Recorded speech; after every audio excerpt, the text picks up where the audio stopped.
golden rule of advertising. Let me share with you exactly what it is. And once you understand this concept, honestly, the whole game of ecom will be way easier for you to be successful in because you now know exactly what to focus on. Here's the rule. Whoever can spend the most to acquire a customer wins. Now let me explain what that means. Now let's just say we both run 2 different stores and one customer visits both of our stores. On your store, the customer visits and they purchase a $30 item, which is only $15 of gross profit once you minus out the product costs and the shipping costs.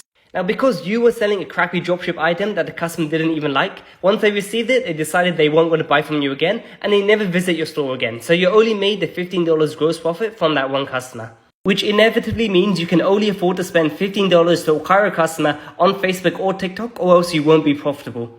But now let's take a look at my store. So the same customer visited my store and they bought a $30 item. But because my website was better optimized and my funnel was way better, they also bought a $15 post-purchase upsell. So immediately I made $45 from the initial sale. But then, because I was selling a much higher quality item, maybe I had better packaging and it was more branded, 6 months later they decided to buy from me again. So the customer came back and without spending any more money on ads, they came back and they spent $40 on 2 more items. And then again, 6 months after the second purchase or 12 months since the first one, they decide to make another purchase and they buy another $30 item. So what's basically happened here is instead of just getting the customer to only purchase a singular $30 item, which is what happened on your store, because I had a much better customer experience, they came back and they spent over $100 with me.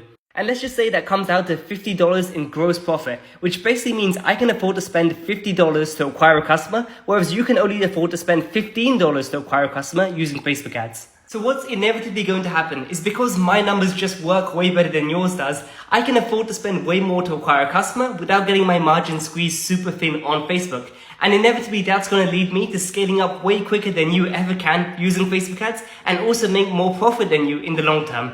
Remember, cost per acquisition always increases when you scale up your budgets on any ad platform. So let's just say you're getting 20 sales a day at a $10 CPA, which basically means you're making $5 profit per sale. But as soon as you try to scale up to like 50 orders a day, you'll realize that your numbers won't actually work because your CPA has also increased to like $13 or $14. And at that point, you're basically a couple refunds and chargebacks away just from being unprofitable. So the only way to make these numbers work is improving the gross profit that you make per customer, not necessarily the first sale. In this situation, I might be really rubbish at advertising, I might have rubbish creatives, but I can still comfortably get 100 sales a day, even paying $25 per customer, because I know that in 12 months time, I'm going to make $50 per customer anyway. So I'm doubling my money. And I can just keep on spending more on ads and scaling way more quickly than you because the numbers are just in my favor.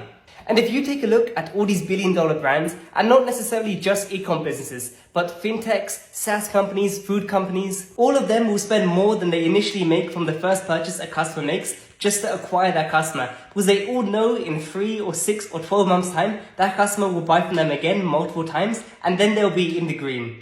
So basically speaking, whoever can optimize their store and funnel the best and have the best AOV and LTV can easily dominate a market because they can afford to spend way more on ads than all their competition. So going forward, instead of always thinking about how you can lower your cost per purchase, think about how you can actually improve your customer lifetime value because that's what matters at the end of the day. And if you found this video helpful, make sure you double tap and follow for more ecom tips just like this.